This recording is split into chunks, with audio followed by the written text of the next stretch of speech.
Vamos lá, Eduardo, revisar sobre fundoscopia ocular. Vale ressaltar que, ao momento de realizar a fundoscopia ocular, existem algumas estruturas da parte posterior ocular que são visualizadas, tanto a retina, algumas artérias e veias, como também o disco óptico são avaliados na fundoscopia ocular. Uma das principais importâncias da realização da fundoscopia ocular é em relação aos seus diagnósticos, pode ser determinados a partir de sua avaliação, como de glaucoma, de hipertensão e hemorragia intracraniana, o diagnóstico de retinopatia diabética e como também de retinopatia hipertensiva e em casos de neoplasia. Também pode ser um diagnóstico realizado a partir da fundoscopia ocular. Para a realização da fundoscopia, é necessário que seja feita a midríase da pupila, ou seja, a dilatação. E essa dilatação é realizada pelo bloqueio do sistema parasimpático, ou seja, com o uso de alguns parasimpaticolíticos que vão bloquear o esfíncter da pupila, permitindo que haja uma dilatação da pupila. Um parasimpaticolítico que pode ser usado é o medriacil, de 1%, e ele tem duração em torno de 3 horas a 6 horas. Além disso, para a realização da fundoscopia é necessário de um oftalmoscópico para visualizar a parte posterior ocular. Aqui, o primeiro ponto a ser definido em relação à fundoscopia é identificar as estruturas, como também de qual olho está sendo retratado, se é o olho esquerdo ou se é o olho direito. Lembrar que aqui nessa fundoscopia nós temos tanto o disco óptico que está sendo apontado pela seta azul, a região da mácula, que é apontada pela seta vermelha, e algumas veias e artérias apontadas pela seta verde. Lembrando que o disco óptico ele é sempre nasal, enquanto que a mácula ela é temporal.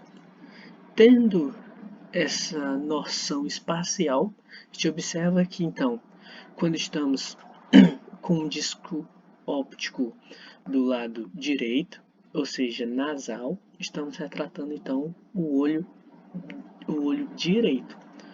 Essa é uma maneira que pode ser pensada. No entanto, podemos fazer analisar os vasos da fundoscopia e então analisar se é o olho direito ou esquerdo. Uma maneira e um macete que pode ser usado é olhar a retina, a artéria retinal central, se ela forma uma letra D ou se forma uma letra E. Nesse caso, a gente observa que forma uma letra D. Logo, aqui é um olho direito. Já nessa outra imagem, a gente observa novamente o disco óptico está no lado esquerdo, ou seja, do lado nasal, e a mácula do lado temporal.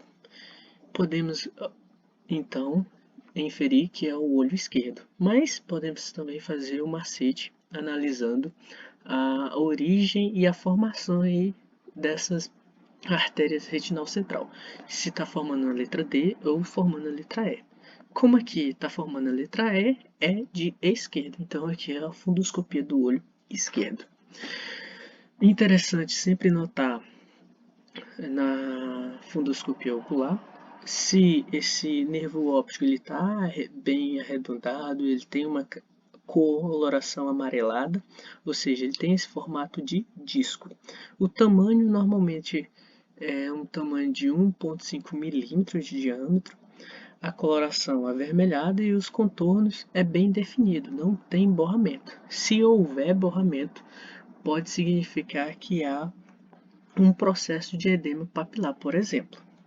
Outra coisa que deve ser avaliada são em relação tanto às artérias e às veias retinal central. Aqui a gente observa que as artérias elas costumam ter uma cor mais viva, mais clara e também o seu calibre um pouco mais estreito. enquanto que as veias elas são mais calibrosas e elas também são mais escuras. E a fóvea, que é a localização que tem a maior concentração de células fotossensíveis. Então, a gente pode descrever com o uso do oftalmoscópio direto, identificar tanto o nervo óptico, os vasos sanguíneos e a mácula. E isso documentar a visibilidade e a simetria dos achados. Quando avaliado o nervo óptico, a gente observa a coloração, a presença ou não de hemorragias e lesões.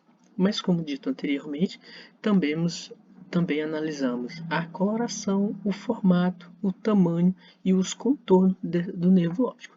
Em relação aos vasos sanguíneos, a tortuosidade, presença de hemorragia, exudato e lesões também são observadas.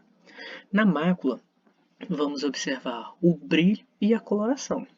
E já na média periferia, a detecção de lesões na retina, se há hemorragias, exudato e alguma lesão dessa área periférica. E então, em relação à mácula, que é uma parte tem grande concentração de células fotossensíveis, nós temos tanto os bastonetes e os cônix que são fotossensíveis. Mas os bastonetes B de baixa quantidade de luz, ou seja, eles são bastante sensíveis à luz, ou seja, precisa de pouca quantidade de luz para eles serem sensibilizados. E também eles são chamados e são ativados na chamada visão noturna, ou seja, quando tem baixa quantidade de luz. Podemos fazer uma associação de baixa quantidade de luz, visão noturna de balada. E também as maiores concentrações de bastonetes estão na periferia da retina.